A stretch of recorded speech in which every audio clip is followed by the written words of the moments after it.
Hello. Hey, you guys. Welcome to the Focused and Fulfilled podcast with the Busy Boss Mamas. I'm Stephanie Mitchell. This is my awesome sister, Crystal Borgeson. Super excited to be with you today. And so when we do our podcast, we always just like kind of whatever happens during the week that pops up, they're like, oh, I think that would provide value for people. We chat about it for a minute beforehand. Like, I think that I had this thing happen to me and I made me think of da da da da. And then we're like, yeah, let's talk about that. So the other day, me and my kids, we went to like a little brunch thing at some friend's house, and they had a whole bunch of homeschooling moms over, and there was a bajillion kids and whatever. And it was this gal that she has 7 kids. And I was talking to my friend who was there. We were sitting there in her kitchen, and we saw this lady, the lady who owns the home, like this cute little, well, it was not fancy, but this really, organized like kitchen chore chart thing in her kitchen hanging by the sink. It was like had all 7 kids and like all the kitchen chores and the days of the week and who did what each day and all that. And I was like, man, she's super organized. And my friend said to me, she's like, oh my gosh, she's like, I need to do that. I'm beat myself up so bad because I always think about how I need to do these chore charts. And then what ends up happening is I get so frustrated with myself and overwhelmed that I haven't done the chore chart that my kids just don't end up doing the chores I want them to do. And I'm like, oh man, I totally feel that. Like I've been there too, where it's like, oh, if I need to do a chore chart or I need to do this. And I have heard this from a lot of moms. Like one of my very close friends here is likes to make really perfect chore charts, but if she doesn't do it, then it just overwhelms her, like, which just leads to beat up. Like, oh, I don't have time to do that chore chart. I really need to be having my kids do more. I really need to get my house organized. I really need to get my routines in order. Yeah. Da da da da. Which sends you on a And multiple level spiral of the beat up, like the mom depression, then it almost freezes you in other parts of your life. So now you're like, oh, no, I can't get anything together because this chore chart. exactly. And it's so stupid when you think about it, because it's like, gosh, wouldn't it be better if you just like, if like done is better than perfect, to just do a little something, which is why your chicken scratch lists were life changing for me. Like Crystal doesn't so much care about having the fancy looking chore chart. She just jotted it out in chicken scratch on a paper, and it was all wrinkly and everything. It was on her fridge, and I was Well, visiting it one was day. because I wanted it to be super cute. And then I got annoyed that I wasn't doing it and that it wasn't there. And I was like, forget it. I'll just put the chores I wrote on the fridge. Yeah. So she used her notes for creating the chore chart and just whatever. Slapped It's it up either, on the fridge. yeah, it's either use it or it's never going to get done. And so that's what I've started to do. And you know what? I use them. Mm-hmm. And fancy chore charts would be cute and whatever, but it's not me. And this lady's like schoolroom had, each of the kids had their own little like like sheet protector, like on her cork board with their school assignments for the week and their subjects. And I was like, oh, that's so cool. Like, I love that. And that's so great for people who that's their natural strengths. And so that's what I started talking to my friend about, because you've heard us talk about strengths a few times. You're probably like, what the heck? Like, what are you talking about? And so this is a perfect time, I feel like, to share more about what strengths are, because we all know that if you look at it like personality, you have your friends that are like, oh, she's so organized, like it's just her personality, she likes to make these super cute little things or whatever. And then you have the people that are like more, happy go lucky, like throw things to the wind, I don't really care, like it's, I don't have to have a plan or whatever. And Yeah, not but one they thing's better than also another. have all the same mom guilt that everybody else does. And we can look at them and we're like, but you have all your stuff so perfectly organized and everything. So all this and all that. And then you see the friends, like you said, it seems like they throw everything to the wind and you're like, oh man, I wish I was that spontaneous and all these things. But now let's have continued. Everybody does that. I feel like we beat ourselves up because we're not like somebody else, rather than looking at our own lives and being like, what am I really good at? Or what's my Mm-hmm. personal strengths? Because you have friends who look at you, even though you may not know it. You have friends who look at you and are like, oh man, I really wish that I could be like her and da da da da da. Or she Yeah. really seems to have her stuff together, or she's so good at blah blah blah. And rather than looking at that, we look at every shortcoming we have, and then we let it paralyze us. And like Crystal said, it really is just a spiral of like just self-destruction. Mm-hmm. And depression, really. Yeah. Well, and women are susceptible for it because we usually beat ourselves up about everything in addition to being tired and we just have so much going on that we're responsible for and we put on our plate. And then a lot of us do become bitter. We either Yep. become bitter at our spouses, we become bitter at our children, then we spiral into, I don't like my life and I don't like myself, because then of course we have to blame ourselves and then we blame. I mean, it's just all these emotions constantly going like this in this whirlwind of craziness. And then we're burnt out. And then we're burnt out Yeah. at the end of the day. And there's just nothing left of us. There's just nothing left, not even for ourselves. And our whole, point of doing this podcast and everything, right, is helping other women to feel more fulfilled and be Mhm. more intentional in your life so that you don't feel like crap all the time. And one of the things that has really like straight literally changed our lives is understanding strengths. Like it is a huge deal. And I don't know, it sounds like, oh yeah, you're just like talking about how cool it is or whatever. But like, man, we have done a lot of self-development work and worked with a lot of different mentors in different areas and business coaching and self-development and read all kinds of books and whatever, because we totally nerd out on information. And I think we can both agree that learning about strengths, which has we've been on this journey of strengths for what, a year and a half, Chris? Yeah, I Because think it you was have, and I've been on it for maybe a year because at first I thought it was this, like, okay, the strengths, it sounds like it's just a personality test. glorified personality test thing.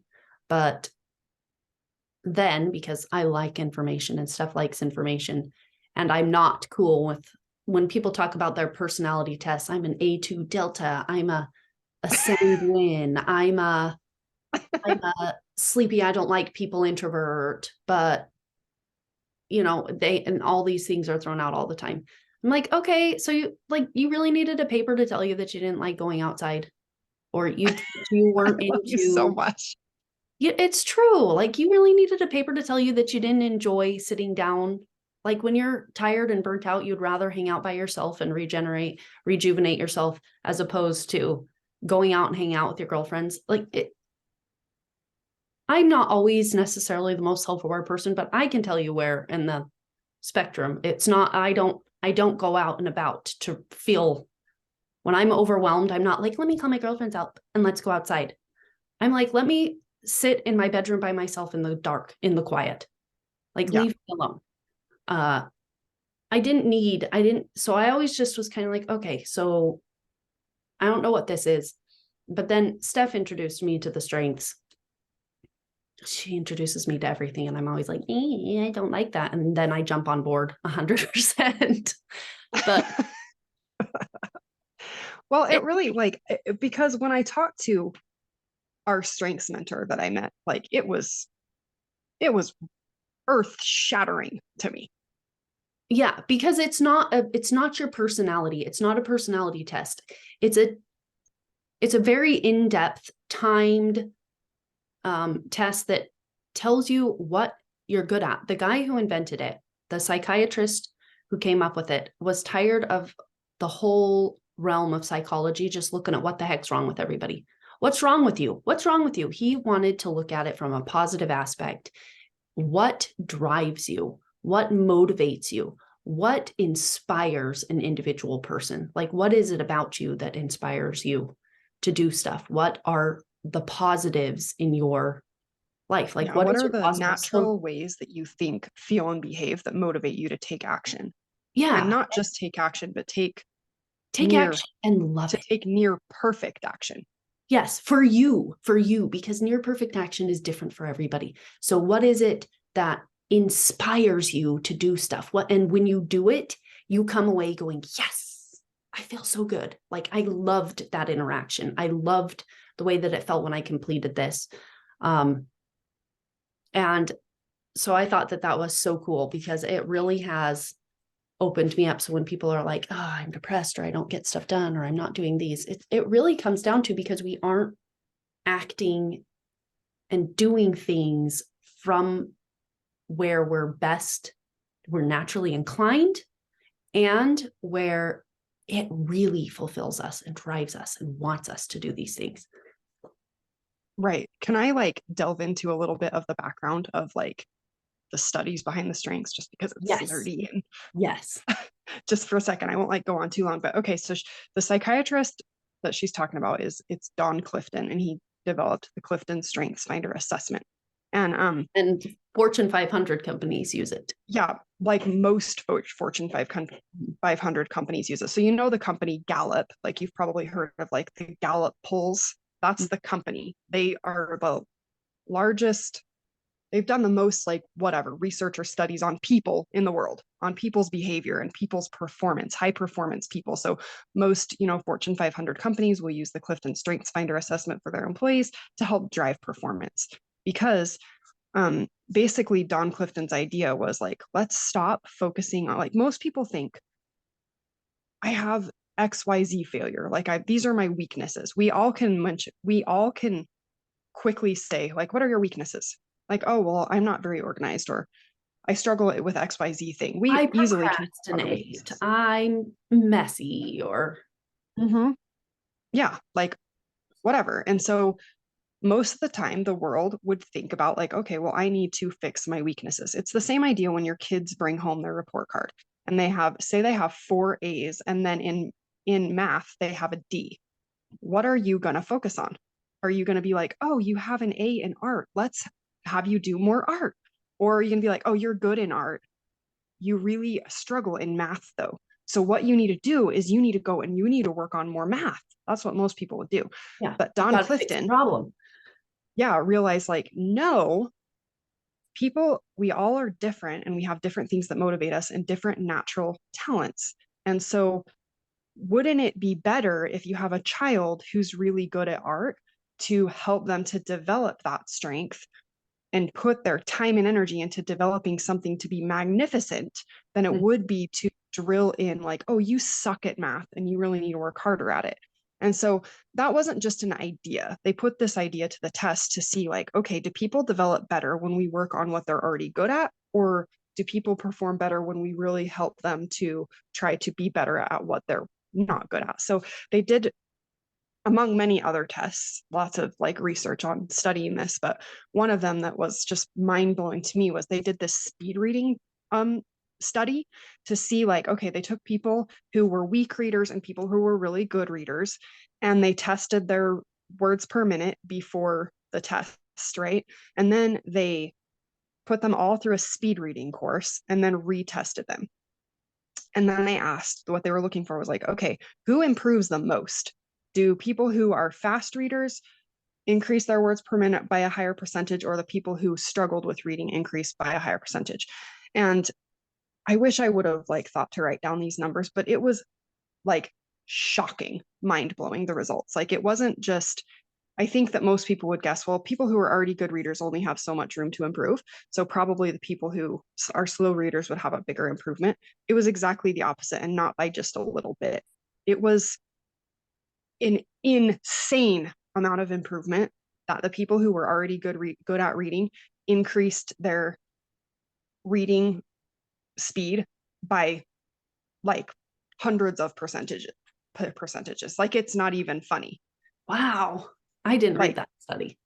insane. They talked about it at leadership. The Gallup guy did at the Oh, leadership really? retreat. And it was crazy. And so the point is like, why we need to stop the madness of being like, I need to be like this organized lady who is so good at these, when I saw that chart, I thought to myself, arranger or strategic, right? Like these Yeah. different themes. Yeah. Like she has to have some, and I'm not good enough with the strengths yet to know like, oh, that's probably what, you know, exactly what strength she has. But then when my friend was like, oh, that's so funny. I just have to see a text come through from Philip right now. Philip's our strengths guy. Yes, we're But gonna anyway, we're gonna tell we're you. gonna have him on here because he's Yes, and have him. amazing. But He's so amazing.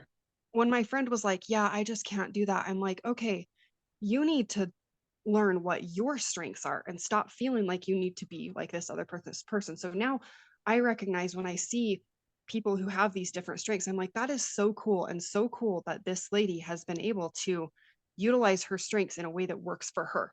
Yes, you get Now, to a point where you appreciate other people and their strengths, and at the same time, be like, "Yeah, that's really not one of my strengths," and that's cool. I love that she can do that, but it's not in my realm, and there's zero envy, zero jealousy, zero self beat up. right, exactly. And we work with this is one of the things that we do with the people that we mentor in our team, with our business partners who we work with. We want them to take this strengths assessment because it helps us to know how to mentor and coach them better so that they can build a business in their strengths. Because some people love going out and like meeting all kinds of friends and talking to people. Some people don't. Some people are really good at organization. Some people aren't. And so this is a tool that we use for them. And for like the people, the ladies that we work with, it's so cool because I recognize those strengths in them now. Like when I Yeah, have somebody, and who's it's super high helpful. adaptability, I'm like, okay, I totally get why, like, I can talk to her one day and we have this one idea, and then she's totally fluid in changing to a different thing. But we have other people who we work with who it's like, no, you need a plan, you need to like stick to this, no, I have this, Yeah. super clear vision in mind, and everybody's just different. And it And helps so much with interactions with these people, especially when right, you're leading a team and you're trying to train people and you're doing trainings with people. And you know that you've got somebody who it's really important that there's no way that they could feel like you're getting after them because they're going to shut down and say yes to everything. right, Uh, right, to understand that is so key. And for us, I mean, learning about the strengths in our homes has been secondary because what originally turned us on to strengths was learning how to build our business in our strengths, because we are in network marketing, and network marketing has a bad rap of like, okay, you got to go and talk to everybody, you got to do this. And I'm like, it's just not me. Like, I which is just not don't me. want I'm tired of comparing myself to all of these outgoing women who are super uber successful because they want to go and meet every woman they see at the park, and they want to go and they can talk to anybody super easy. Like, I love relationships with people, but not like, I'm not extroverted at all.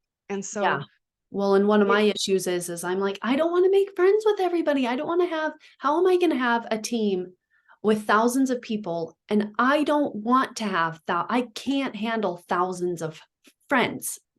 because when you have a friend, you have to have that bond, Yes, and because it I put has a to be lot of time mutual. into friends. Right. And it's not about influencing people. It's not about getting a lot of friends. It's about really nurturing the friends that you have. And we know this now because we know our strengths. And so it was huge, a huge thing for us, like a huge turning point, a shift in Mhm, our business to be like, oh my gosh, like I understand why I feel the way I do. I mhm, understand why I feel like a failure when I see myself compared to these other people. I mhm. understand why probably the people that we're seeing a lot are those people with the strengths that are super influencing and da da da da. And we're not, but that doesn't mean that there aren't people like us who are building a business the way we would want to, but they're not the ones that are out in front of everybody, right? You just can't see that. And Yeah. Or so our perception is that they are like that, but we don't actually know that. They're yeah, just people who have managed to work within their strengths to build a business, whether they recognize it or not. They're people who have really gotten to know themselves, and they really know what inspires them and what doesn't inspire them. And they go that way. But I'm somebody who's like, well, I don't know what inspires me. I just do these things. So like the strengths was really eye-opening to so that I could not beat myself up about stuff. And now I am. When I right. see those women, I'm like, yeah, awesome. That's really great. I love that you do that. And I love that you're that person who's like, come on in, hang out. And I love being around those people. But I'm not one of them, and I don't feel bad. I don't feel Right. bad anymore being somebody who's not like that. I build my business in a completely different way now. And it is way more satisfying. It's enjoyable. It's not, oh, I have to go talk to everybody. I don't want to be friends with everybody. And then I don't want to talk to people at the park because I don't want to have to feel like I have to make this big relationship and we have to be like good friends. And then once you're good friends, you don't want to talk to them about business because you're like, I don't want you to feel like, you can suggest stuff to it, just makes it confusing. And I don't like that. And I'm happy I don't have to do that anymore. Yeah, I am too. And then it spills over into being like, oh man, how can I utilize my strengths to be a better wife? How can I utilize my strengths to be a better mom?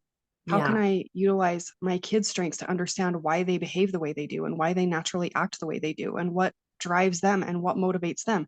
That helps me to understand what can I do to not have to fight chores so much because I Mhm. understand my kids' strengths. And why is it that my husband and me have completely different ideas about how to manage money?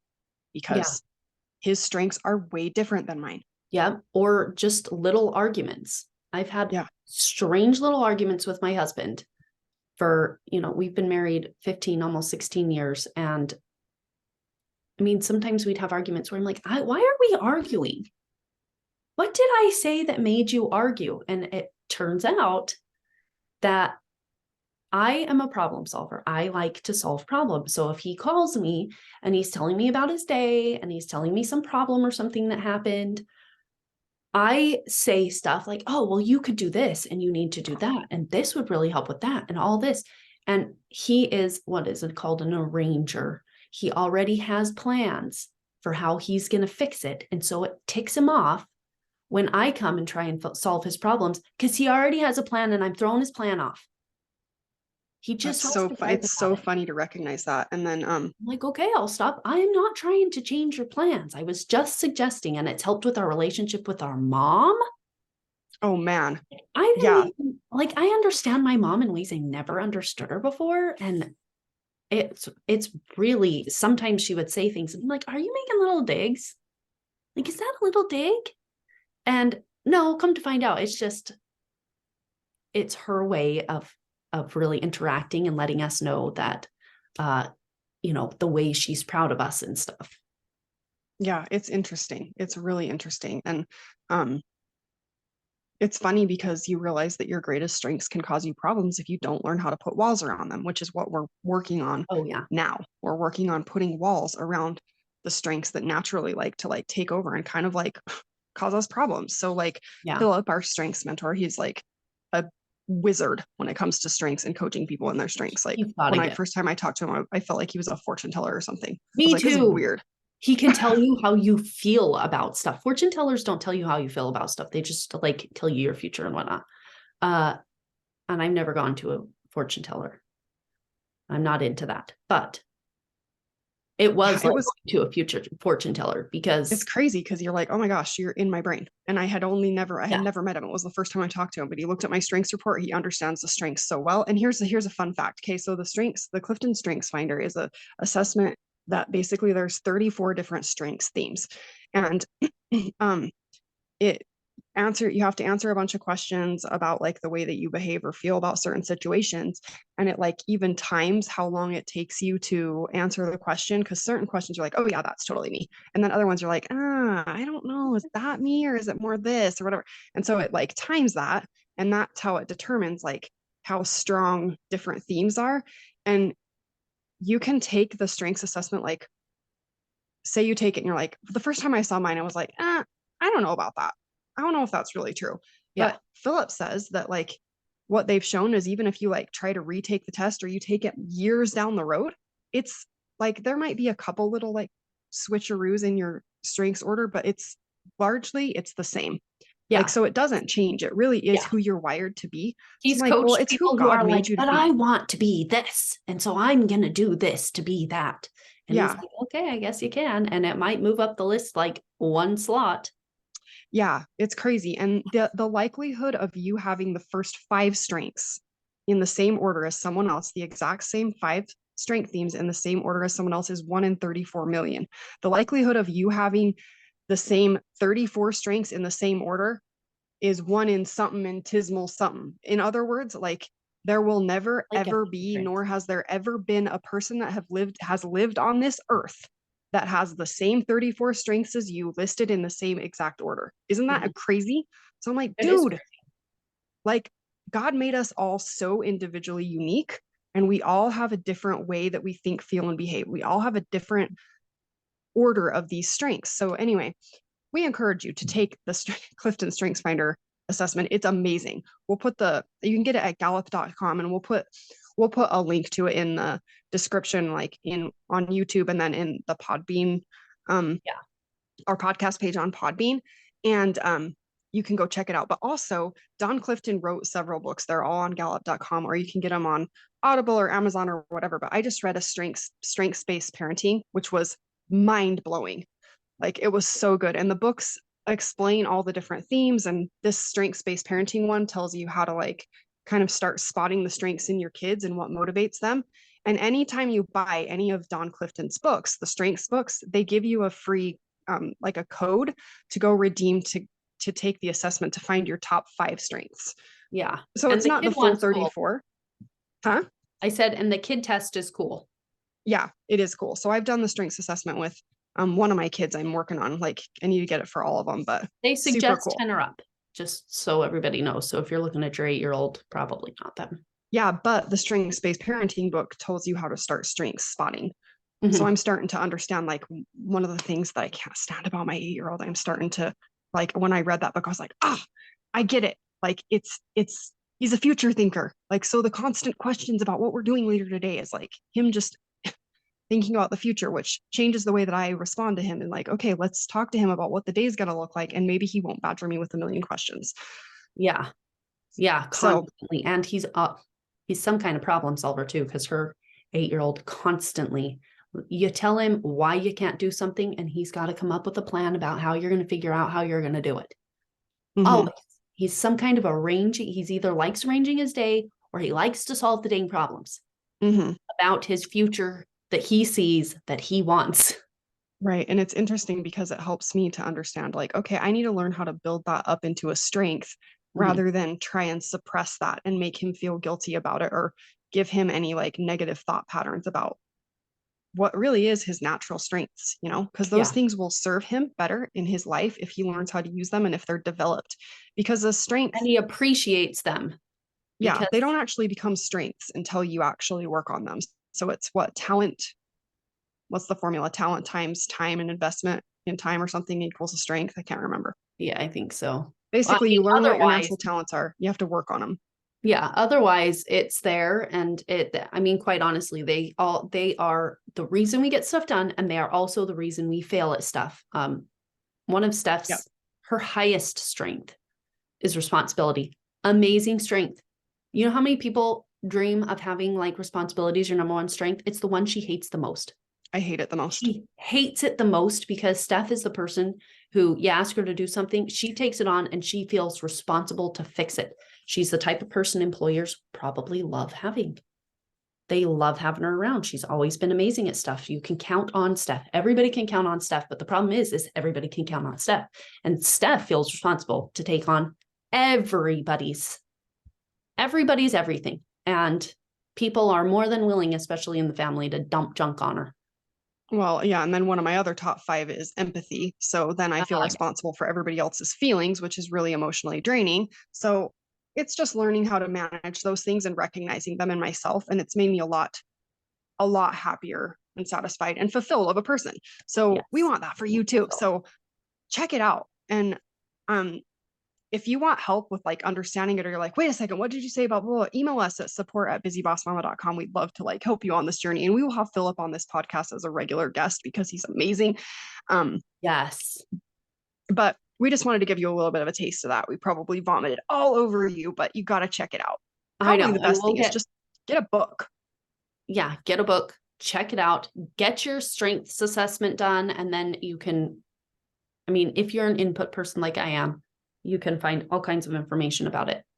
Or you can just read through it and be like, yeah, that's cool, and throw it in the corner like my husband. And then I read it. Yeah, I did put my strengths report on the shelf for a few years. And then once like I talked to Philip, it like unlocked a whole new world. So if you take it, don't just throw it on a shelf. Like if you don't know what to do with it, let us know. We'll get you started. Yeah, it's awesome. But it's awesome. Thank you for joining us today. Remember, support at busybossmama.com, and we will share it all in the description below. Have a great day.